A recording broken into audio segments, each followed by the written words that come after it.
Welcome to SikhCast, brought to you by Sikh Research Institute, illuminating every path.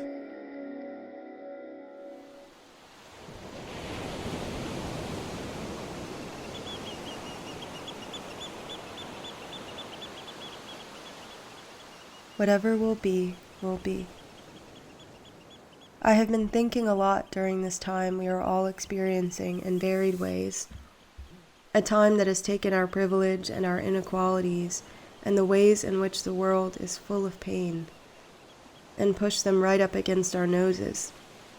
I have, much like many of us, I would imagine, spent the past month and a half wandering through a thicket of emotions that I do not even know how to describe or untangle.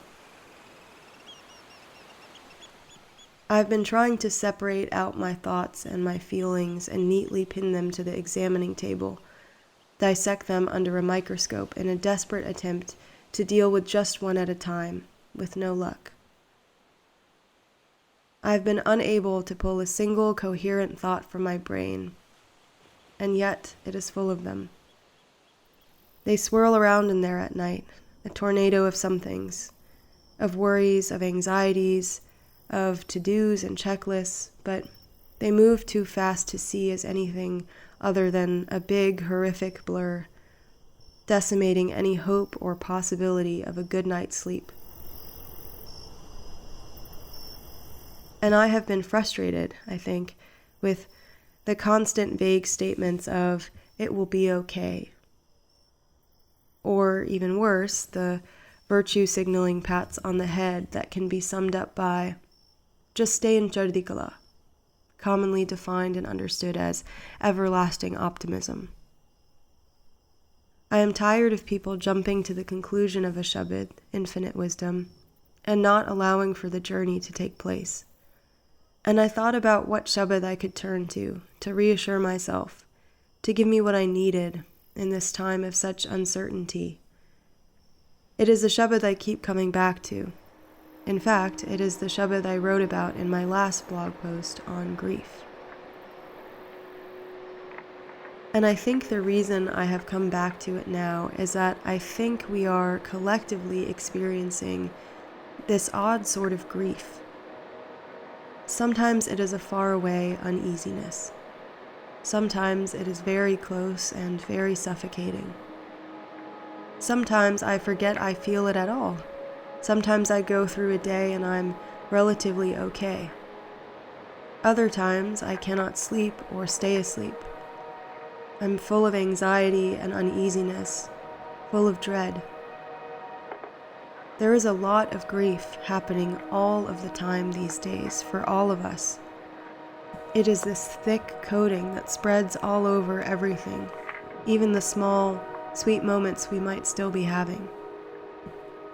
We are grieving the deaths that have happened and that will inevitably happen. We are grieving the incompetence of our leadership. We are grieving a loss of financial stability. We are grieving the loss of jobs. We are grieving the loss of normalcy, the loss of physical connection, the events that we are missing. We are grieving the loss of any sort of sense of certainty. We are sitting under this massive canopy of impending doom, and when we look up, we can't see how big it is. We do not even know what all it is that is doomed. Not all of it, not yet. We do not know when this will be over. We do not know what life will look like when it is. And so we grieve. We are grieving in big and small ways all of the time.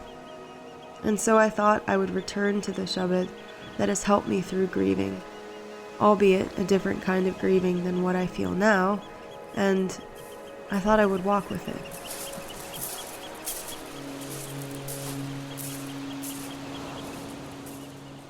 One reality realized by eternal perfection's grace. When I was present, you were not. Now only you. No I.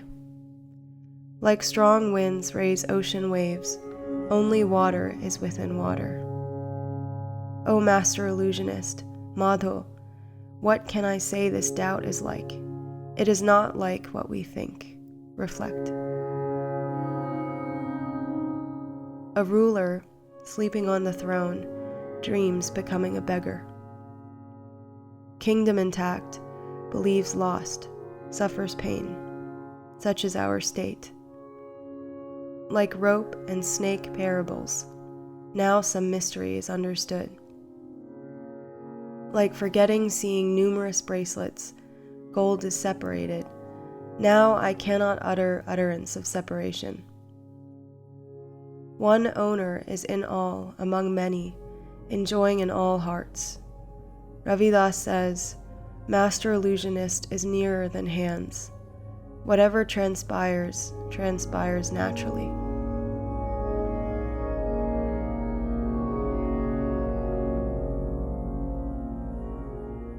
I think the reason I keep coming back to this one is because of the way it reassures me of my own feelings. I have thought so much about the sort of uncertainty that permeates this Shabad, the journey Bhagat Ravidas takes us on through his questioning, his urgent desire to understand the vastness that is beyond human understanding. This elevated person, whose words are revelations of experience with divinity, is admitting to feeling that same deeply human uncertainty that I think we all feel. Bhagat Ravidas is being vulnerable in his uncertainty and in his struggle to understand in a way that reassures me in my own uncertainty. I have thought so much about this idea that though we may see waves as something separate and large and maybe overpowering, chaos in the ocean, unrest in the ocean, it is all just water in water. There is a lot that feels like unrest now, and it is on a human level, but to move beyond just being overwhelmed is the ultimate hope. I have been so situated in my small lens, my human eyes and ears, and my desire to understand the things that I do not. There are so many. And I think that takes a sort of zooming out that Bhagat Ravidas really helps facilitate. I have been thinking about the last line on nearness, that the divine is nearer to us than our own hands, that whatever happens, happens naturally, and how that seems to be a pretty familiar statement on hukum, or divine order. But the thing that has always called me back to this Shabad is the lack of a clean resolution. Bhagat Ravidas is not asking for the grand mystery to be unveiled. Bhagat Ravidas is asking for the understanding that allows him to sit in that mystery comfortably, to be given the eyes not to see the answer, but to see things differently enough that his anxieties leave him. Bhagat Ravidas is asking for grace. And at a time like this, where there are so many people who seem to be jumping to the end of it all, telling us to just live in Chardi Kala instead of understanding that these things take time and space and that they are difficult, that last line Bhagat Ravidas concludes with, that understanding of the vastness, becomes even more relevant. This is not a thing that can be said and then understood. It is a feeling that comes after the pain becomes the cure. And I know that has not happened for me yet. Professor Puran Singh, in Spirit-Born People, says that the Guru has made us look up into the infinite, look upon the sun and the moon and the stars as our kith and kin, knit us with the universe, weave the design of the infinite into the texture of our souls. Bhagat Ravidas says, when I was present, you were not. Now only you, no I. These days, I really only mostly feel small and helpless. I'm trying to remember that my smallness is part of the vastness, that such smallness being a part of something so big is itself part of the mystery, part of the illusion. I revisit the Shabad when I am grieving viscerally, when I'm overwhelmed and drowning and so deeply immersed in my suffering that I do not have time to overthink or be self-conscious about seeking connection. But because this grief is something different, I have not been pushed enough into that sort of surrender, that sort of nearness that comes out of utter necessity. This has been entirely different. This grief is like a low hum, a lull, a single note that plays in the background of everything. Sometimes it is loud.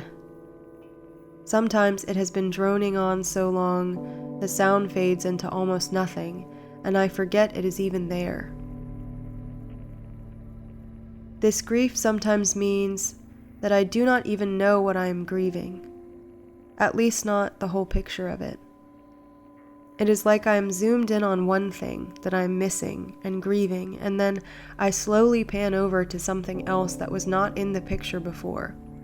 Another thing to realize the loss of and grieve. And all of this is situated very much, very deeply, I know, in my profound privilege, that I am comfortable and with my family, that I do not have to worry about my job or my health insurance, that I'm having these moments of joy, spending time with the people I love, gardening with my mom and my brother, listening to Pt.2 stories, singing with my dad and my sister, sitting in the sun. I'm trying to find the balance between allowing myself to have these good things, to be fully present in them and happy, while also empathizing and being tuned in with the people I love who are struggling with paying their rent, who are struggling with their grad student funding, with losing their job and their health insurance, with their mental health, with feeding themselves.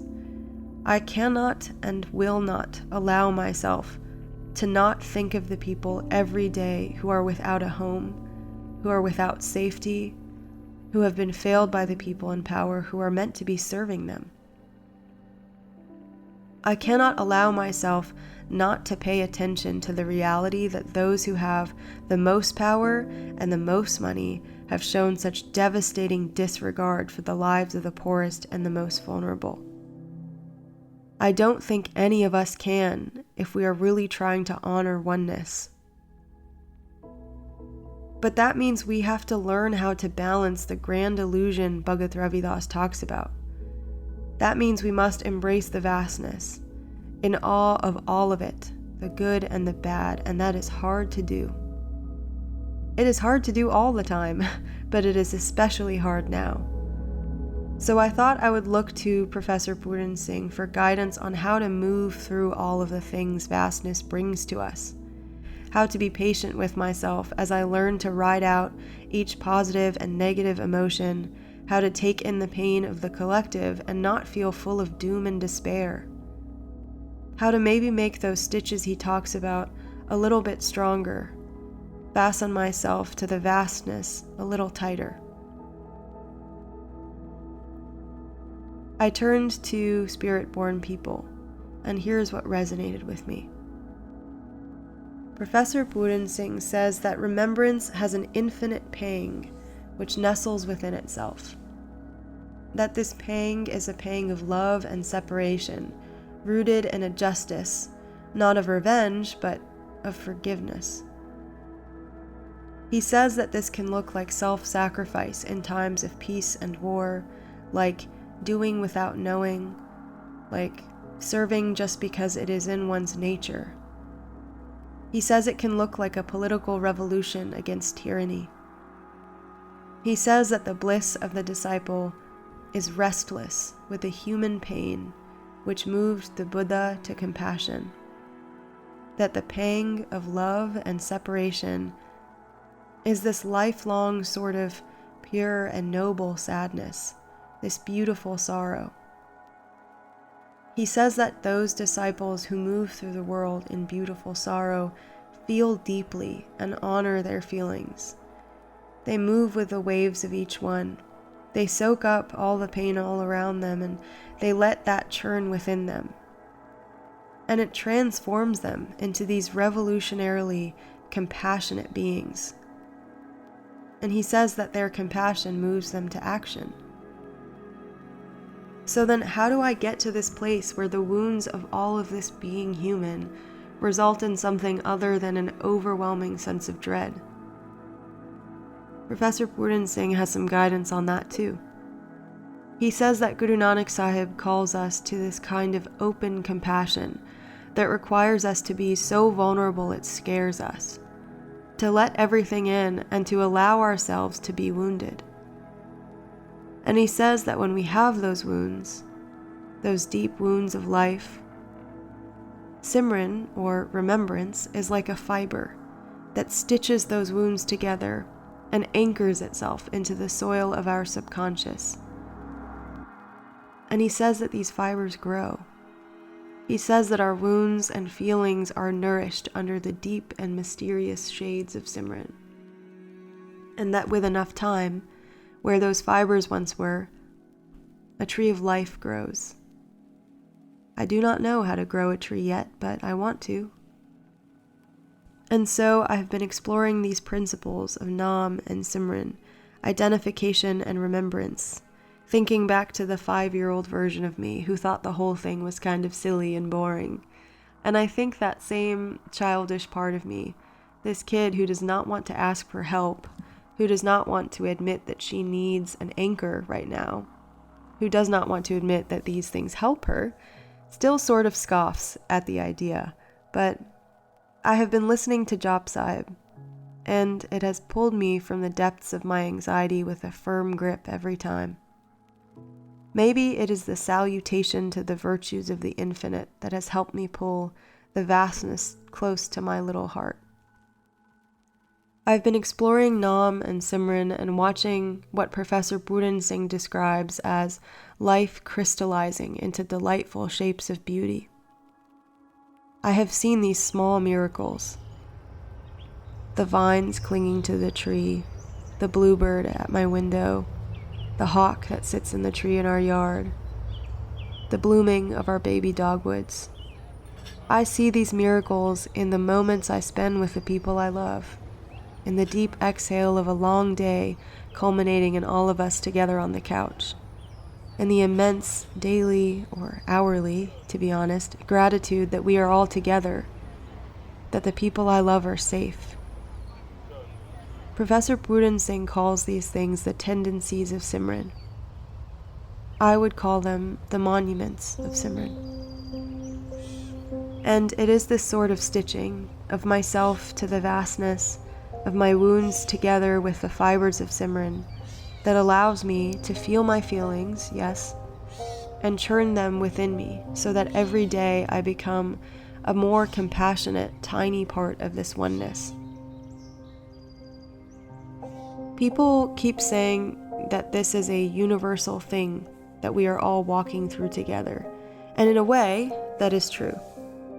In a way, maybe it has broken down the ways we separate ourselves from one another, made us more conscious of the experiences of our global community, more compassionate towards people we do not know, but it has also emphasized the dangerous effects of the ways we have separated ourselves for so long, of the systemic inequalities that exist as a result, making our class and caste differences starker as our most vulnerable are hit the hardest. In many ways, what Guru Nanak Sahib warns us about in Pt.2 of Asakivar, or verse 4 of the Ballad of Hope, is playing out right in front of us. The theatrics of the political and the social elites, distractions and hypocrisies, all while the masses suffer. We must not look away. People are dying and losing their jobs and their healthcare in the US because we have not acknowledged that healthcare is a human right, and instead have tied it to employment. People are being denied care because they are uninsured. Individuals who do not have a home are being made to sleep on the ground in crowded gyms and parking lots while hotels sit empty. Healthcare workers are not receiving the equipment they need to do their jobs safely. Big companies like Walmart, Whole Foods, Amazon, Target, and Costco are spending millions on virtue signaling, feel-good PR campaigns, all while they refuse to pay their employees a living wage and refuse to offer paid sick leave. Incarcerated people are dying in jail without proper protection. Undocumented people are dying in detention without proper protection. Black and brown people are being treated like criminals, both for wearing masks and not wearing masks. Police around the world are using this time to further abuse their power and brutalize civilians. In India, people are dying of starvation. We have watched leaders around the world severely fail to respond. We have watched the wealthy hide away in their gated communities and vacation homes. In India, migrant workers, hungry and poor, were driven out of big cities, walking hundreds of miles only to be brutalized and turned away at the borders of states that had been shut down, unable to return to their families. We must not look away. This pandemic has revealed to those who did not see it before that our systems do not work, that the things our countries have placed emphasis on, poured money into, are useless now. It has shown us what human beings deserve: dignity, care, and compassion that translates to long-lasting systemic changes. There are people who keep saying that they cannot wait to get back to normal. I will echo Arundhati Roy and say that this would be us foolishly trying to stitch our future to our past and ignore the rupture. Professor Puran Singh says that Guru Nanak Sahib called us to our true instinctive goodness and asked, "What use is that progress of a humanity which does not make us siblings to humans and nature, that does not make us infinitely sensitive and imbue us with divine sympathy?" Puran Singh says that all our existing systems of ethics and religions and societies tend to make stones of us. They tend to make us cold and unfeeling to one another. And we see it. We see it in the hoarding of toilet paper, in the selfishness of ignoring the advice of medical professionals, in the treatment of those for whom this time is not just a time to slow down and re-examine what is important, but a time where they are urgently trying to survive. But we also see the ways that people have not fallen into that darkness, the ways people have connected with each other in their small communities, looked out for each other, helped each other with groceries and masks, provided meals, donated their money and their time, banded together to support one another in ways that the government has refused to. I am trying not to look away. I'm trying to allow myself to take in all of these wounds. I am trying to allow all of this pain to make me become.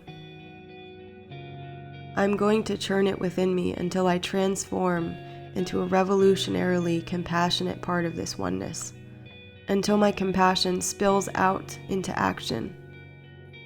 I think a lot of people are feeling these wounds churned within them. And it is because of this that I believe things will be okay, but only if we learn from this. If we do what we are being called to do, what we've always been called to do. If we allow for divine identification and remembrance to pervade our lives, if we cultivate our trees from our wounds and the wounds of the collective.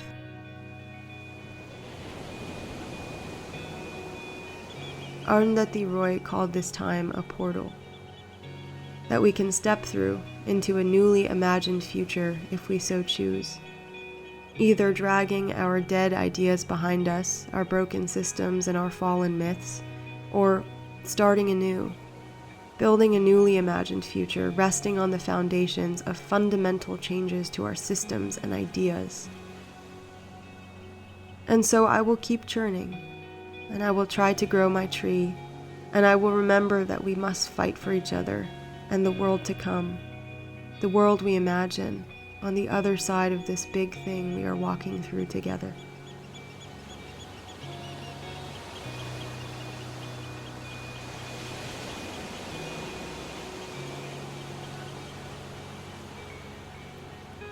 You were listening to SikhCast by Sikh Research Institute, illuminating every path.